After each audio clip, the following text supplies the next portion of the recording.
السلام عليكم ورحمة الله وبركاته. أعوذ بالله من الشيطان الرجيم. بسم الله الرحمن الرحيم.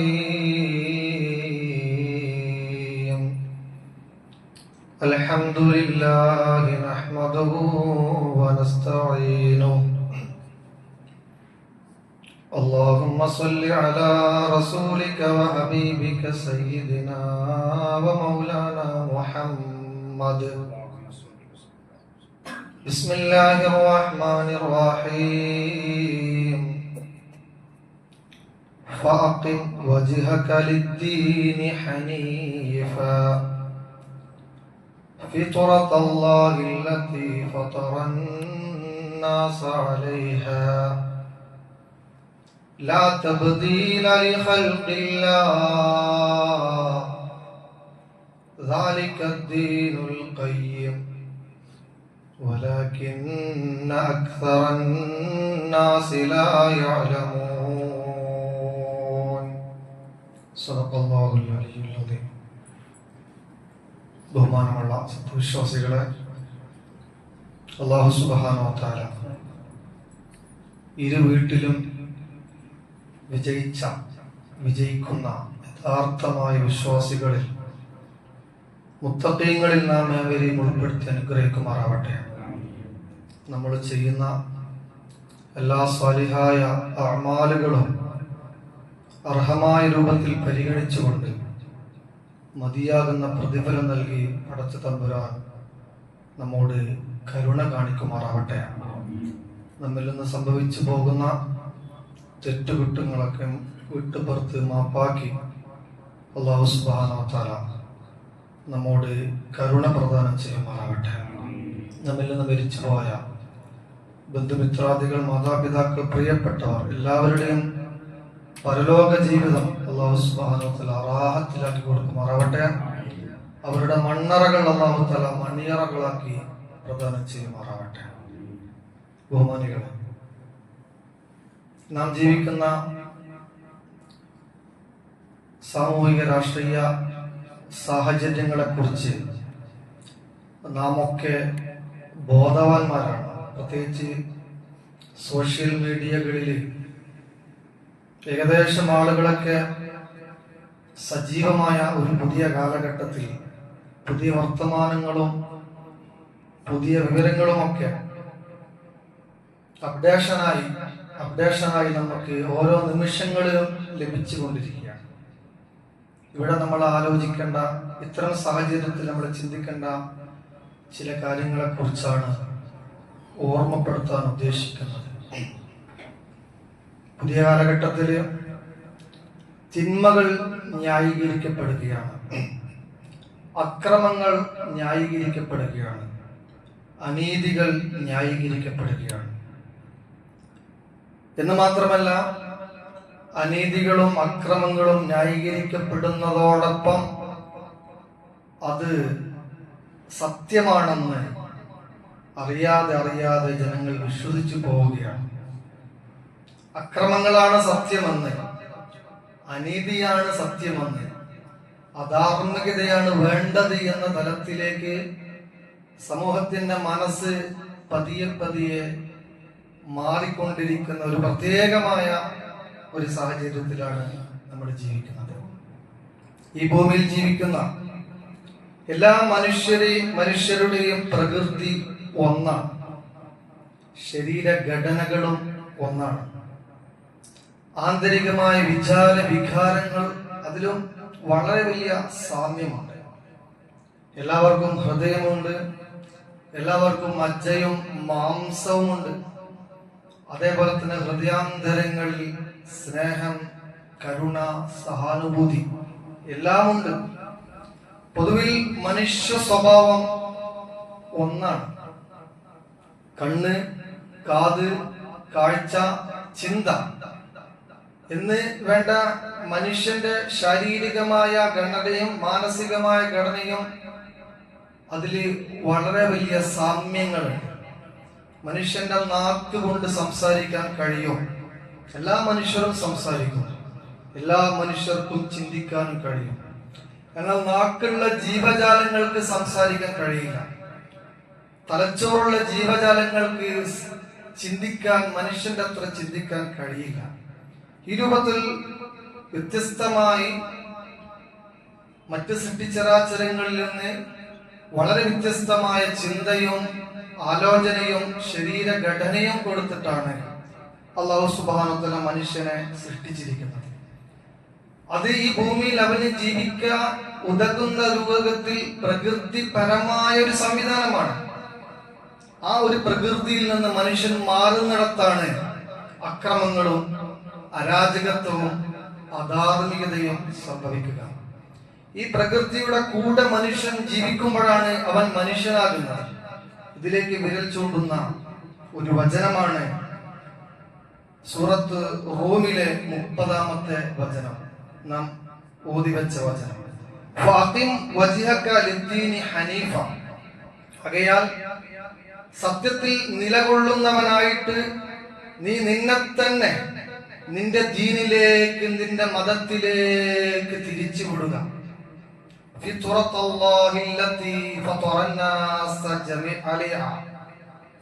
അല്ലാഹു മനുഷ്യനെ ഏതൊരു പ്രകൃതിയിൽ സൃഷ്ടിച്ചിരിക്കുന്നുവോ ആ പ്രകൃതിയാണ് ആ മതം. പ്രകൃതിപരമായിട്ട് തന്നെ മനുഷ്യൻ ജീവിക്കണം. പ്രകൃതി വിരുദ്ധമായി മനുഷ്യൻ ജീവിക്കാനോ ചിന്തിക്കാനോ പാടില്ല എന്നാണ് പറയുന്നത്. ലാ തബ്ദീല ലിഖൽഖില്ലാഹി. അല്ലാഹുവിന്റെ സൃഷ്ടിപരമായ ഈ പ്രകൃതിയെ മാറ്റിമറിക്കാൻ ഒരാൾക്കും സാധ്യമല്ല. ആ വ്യവസ്ഥിതി മാറ്റിമറിക്കുന്നതിനെ കുറിച്ച് നിങ്ങൾ ചിന്തിക്കരുത്, നിങ്ങൾ ആലോചിക്കരുത്. ദാലിക ദീനുൽ ഖയ്യിം. അള്ളാഹു എങ്ങനെയാണോ മനുഷ്യനെ സൃഷ്ടിച്ചത്, ഈ മനുഷ്യന്റെ സൃഷ്ടിപ്പിന്റെ പിന്നിൽ അള്ളാഹു എന്താണോ ലക്ഷ്യം വെച്ചത് അത് മാത്രമേ നിങ്ങൾ സ്വീകരിക്കാവൂ. അതാണ് യഥാർത്ഥമായ ദീൻ.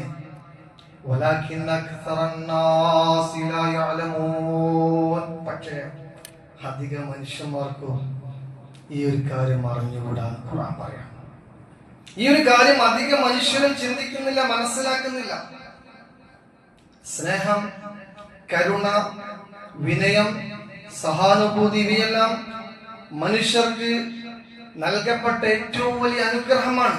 അതൊക്കെ നൽകിയിട്ടാണ് മനുഷ്യനെ അല്ലാഹു തആല ഇവിടെ സൃഷ്ടിച്ചത്.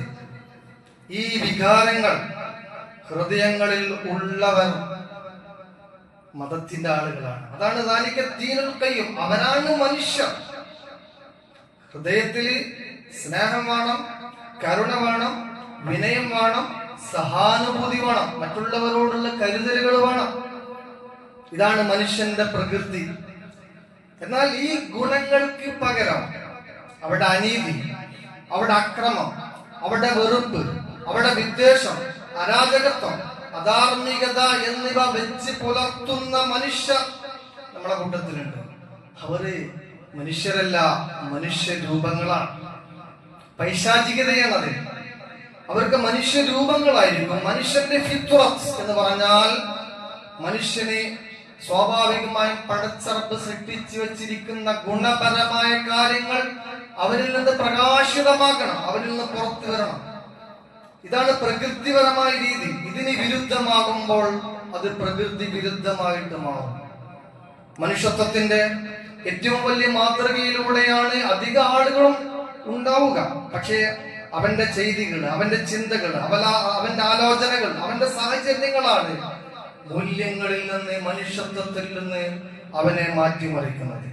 മനുഷ്യരിൽ അന്തർലീനമായ ഈ ഗുണങ്ങളുടെ ഒരു പ്രതിഫലനം എന്ന് നമ്മൾ കണ്ടുകൊണ്ടിരിക്കുകയാണ്.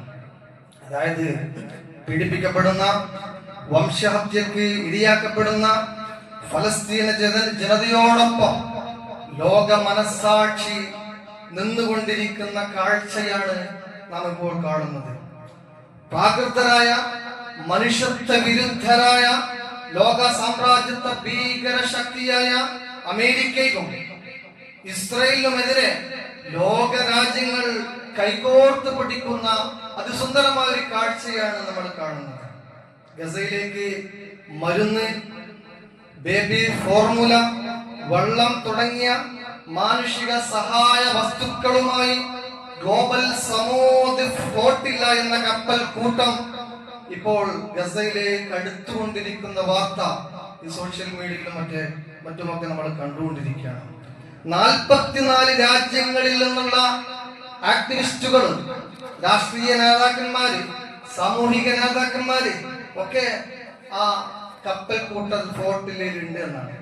പുതിയ റിപ്പോർട്ട് പ്രകാരം 600 ആളുകളും ആ ഫ്ലോട്ടിലുണ്ട്. 50-ലധികം കപ്പലുകൾ അടങ്ങിയ വിശാലമായ ഗ്ലോബൽ സമൂഹ ഫ്ലോട്ടില്ല ഓഗസ്റ്റ് 31-ന് ബാഴ്സലോണയിൽ നിന്നാണ് ഗസയെ ലക്ഷ്യം വെച്ചുകൊണ്ട് പുറപ്പെടുന്നത്. ഈ ഫ്ലോട്ടിലിൽ പങ്കെടുക്കുന്ന രാഷ്ട്രീയ പ്രവർത്തകനായ ഒമർ ഫാരസ് ഇങ്ങനെ പറഞ്ഞു: ഞങ്ങളുടെ മനോവീര്യം ഉയർന്നതാണ്. ഞങ്ങളുടെ കണ്ണുകളും ഹൃദയങ്ങളും കാതുകളും ഗസയിലാണ്. ഞാനൊരു പക്ഷേ ഈ കൂട്ടത്തിൽ പ്രായം കൂടിയ 73 വയസ്സായ ഒരാളാണ്.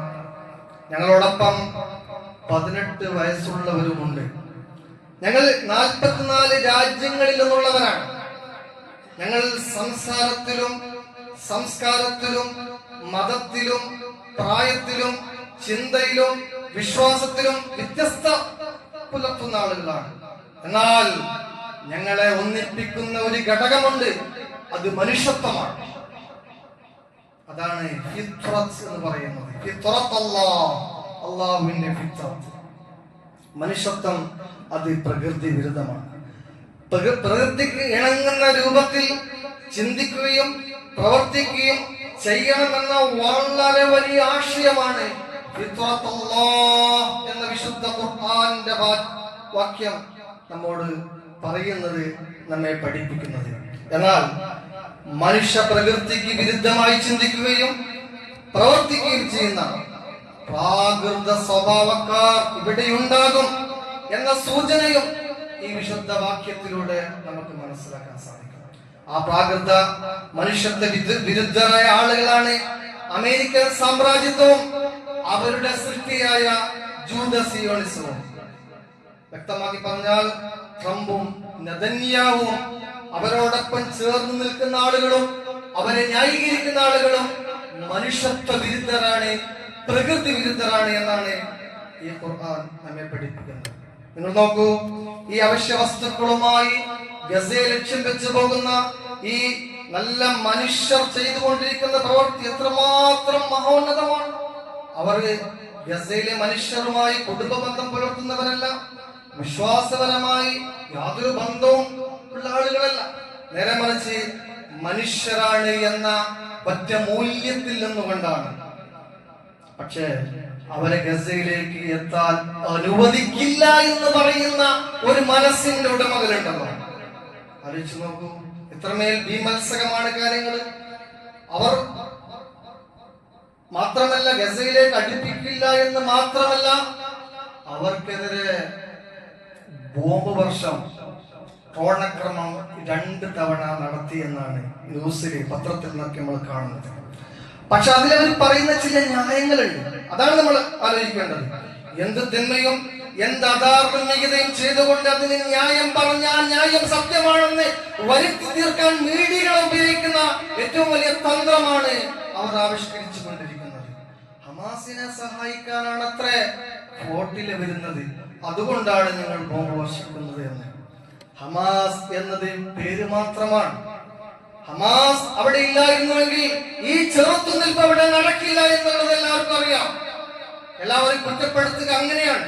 സ്വരക്ഷയ്ക്ക് വേണ്ടിയും അല്ലെങ്കിൽ നിലനിൽക്കുന്ന ഭരണം നിലനിൽക്കാൻ വേണ്ടിയും മറ്റുള്ളവരെ കുറ്റപ്പെടുത്തി അവനാണ് കുറ്റക്കാരൻ ഞങ്ങളല്ല എന്ന് പറയുന്ന പ്രവണത ആ മനുഷ്യന്റെ ഒരു വീക്ക്നെസ്സാണ്. അതൊരു വശത്തിൽ.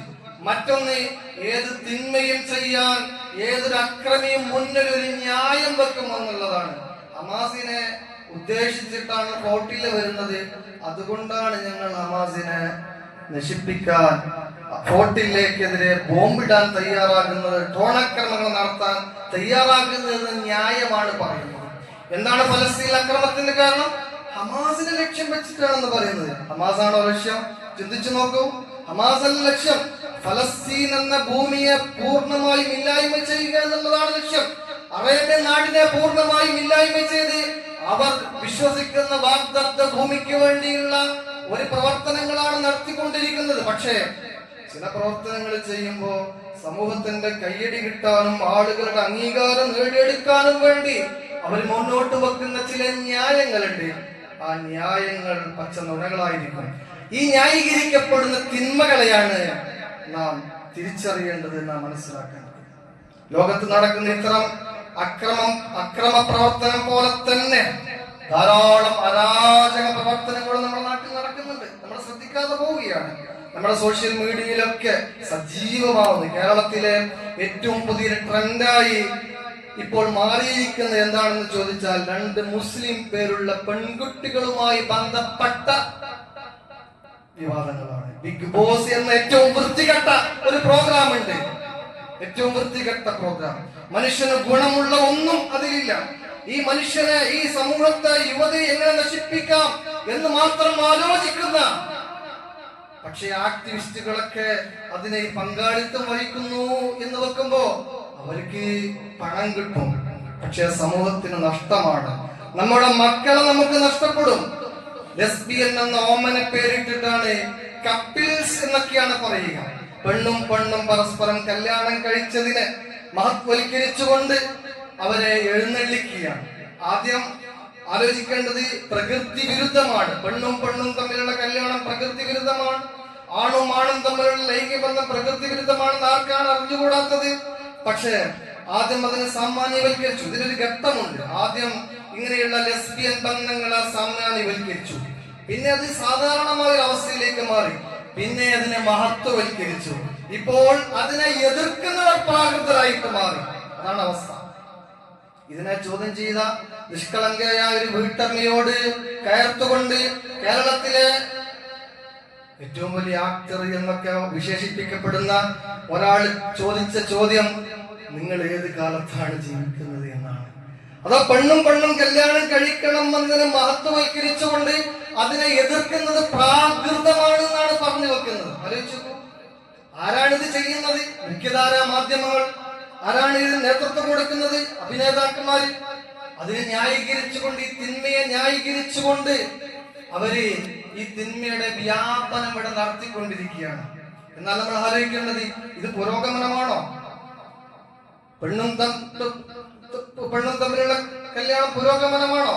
ചിന്തിക്കണം. ലെസ്ബിയൻ, LGBTQ എന്നൊരു പുതിയൊരു തരംഗം ഉണ്ടാക്കി വെക്കുകയാണ് ഇവിടെ. ലെസ്ബിയൻ, ഗേ, ബൈസെക്സ്വൽ, ട്രാൻസ്ജെൻഡർ എന്നെല്ലാം പറഞ്ഞ് കുറച്ച് നാമ LGBTQ വിശദമായ പഠനം നടത്തേണ്ട ഒരു മേഖലയാണ്. അഥവാ പ്രകൃതി വിരുദ്ധമായി ലൈംഗിക ബന്ധം പ്രോത്സാഹിപ്പിക്കാനുള്ള ഒരു സംവിധാനം. ഇത് നമ്മുടെ സമൂഹത്തിൽ നടക്കുന്ന പ്രവണതയാണ്. നമ്മുടെ കുടുംബത്തിലൊക്കെ വളരെ ജാഗ്രതയോടുകൂടി കാണേണ്ടതാണ്. 2 മുസ്ലിം പേരുള്ള പെൺകുട്ടികൾ അങ്ങനെ ലെസ്ബിയൻ വിവാഹം കഴിച്ചപ്പോൾ പത്രമാധ്യമങ്ങൾ ആഘോഷിച്ചു, പുരോഗമനവാദക്കാർ ആഘോഷിച്ചു, രാഷ്ട്രീയ നേതാക്കന്മാർ ആഘോഷിച്ചു. അവർക്ക് പണം കൊടുത്തു, ഇടം കൊടുത്തു, സമ്പത്ത് കൊടുത്തു, സൗകര്യം കൊടുത്തു, എല്ലാവിധ പിന്തുണയും. എന്നിട്ട് ന്യായീകരിക്കാം. പുരോഗമനം എന്നാണ് അതിനെ കുറിച്ച് പറയുന്നത്. പക്ഷേ വിശുദ്ധ ഖുർആനിനെ കുറിച്ച് പറയുന്നത് അറിയോ? ഏറ്റവും പ്രാകൃതമാണ് എന്നാണ്. മഹാനായ ലൂത്ത് നബി അലൈഹി സ്വലാത്തു വസ്സലാമിന്റെ സംഭവം നമുക്കറിയാം. വലൂതൻ ഇദ് ഖാല ലിഖൗമിഹി അതഅതൂനൽ ഫാഹിഷത മാ സബഖകും ബിഹാ മിൻ അഹദിൻ മിനൽ ആലമീൻ. ലൂത്ത് നബിയുടെ പ്രാകൃത കാലഘട്ടത്തിലെ മനുഷ്യന്മാര് ആണുമായി ലൈംഗിക ബന്ധം ഏർപ്പെടുന്ന വൃത്തികെട്ട സ്വഭാവം ഉണ്ടായിരുന്നു. ഫാഹിഷത്ത് എന്നാണ് പറഞ്ഞത്. പ്രാകൃതമായ ആ സംഭവത്തെയാണ് പുരോഗമനം എന്ന് പറഞ്ഞിട്ട് നമ്മുടെ ആക്ടിവിസ്റ്റുകളും രാഷ്ട്രീയ നേതാക്കന്മാരും പുരോഗമനവാദിക്കാരും എഴുന്നള്ളിക്കുന്നത് എന്ന് വെക്കുമ്പോഴാണ് നമ്മൾ ചിന്തിക്കേണ്ടത് ന്യായീകരിക്കപ്പെടുന്ന തിന്മകളെ. ഇങ്ങനെ ന്യായീകരിക്കപ്പെടുന്ന തിന്മകളെ തിരിച്ചറിയാൻ നമുക്ക് കഴിയേണ്ടതുണ്ട്. ന്യായീകരിക്കപ്പെടുന്ന അക്രമത്തെ തിരിച്ചറിയാൻ നമുക്ക് കഴിയേണ്ടതുണ്ട്. അതാണ് വിശുദ്ധ ഖുർആൻ പറഞ്ഞത്,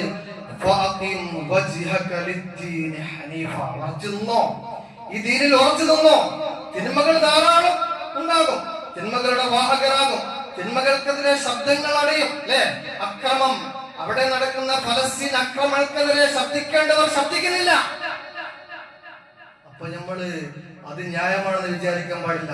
ഈ സമൂഹത്തിൽ നടക്കുന്ന തിന്മകൾക്കെതിരെ ശബ്ദിക്കേണ്ട സാമൂഹിക നേതാക്കന്മാർ, രാഷ്ട്രീയ നേതാക്കന്മാർ ശബ്ദിക്കുന്നില്ല. അപ്പോൾ അത് തിന്മയല്ല നിങ്ങൾ വിചാരിക്കാൻ പാടില്ല. ഇത് ഈ ലോകത്ത് നടക്കുന്ന പ്രവണതയെ കുറിച്ച് എത്ര കൃത്യമായിട്ടാണ് ഖുർആൻ പറയുന്നത് എന്ന് നാം ആലോചിക്കണം. അതുകൊണ്ട് തന്നെയാണ് ഫാഖിം വജ്ഹക ലിദ്ദീനി ഹനീഫാ, ഈ ദീനിൽ നിങ്ങൾ അടിയുറച്ചു നിൽക്കണം. ഫിത്റത്തുല്ലാഹില്ലതീ ഫതറന്നാസ അലൈഹാ, അതാണ് അല്ലാഹു നിങ്ങൾക്ക് നൽകിയ ഫിത്റത്ത്, അതാണ് അല്ലാഹു തആല നിങ്ങൾക്ക് നൽകിയ മൂല്യം, അതാണ് അല്ലാഹു തആല നിങ്ങൾക്ക് നൽകിയ മനുഷ്യത്വം. ലാ തബ്ദീല ലിഖൽഖില്ലാഹ്, അതിൽ മാറ്റം വരുന്നതിനെ കുറിച്ച് നിങ്ങൾ ജാഗ്രത പുലർത്തണം. അതാണ് യഥാർത്ഥ ദീന്. പക്ഷേ അധിക ജനങ്ങളും അതറിയുന്നില്ല. അല്ലാഹു തആല പറഞ്ഞതും കേട്ടതുമായ കാര്യം നമ്മൾ കബൂൽ ചെയ്യുമാറാവട്ടെ. അസ്സലാമു അലൈക്കും വറഹ്മത്തുള്ളാഹി വബറകാതുഹു.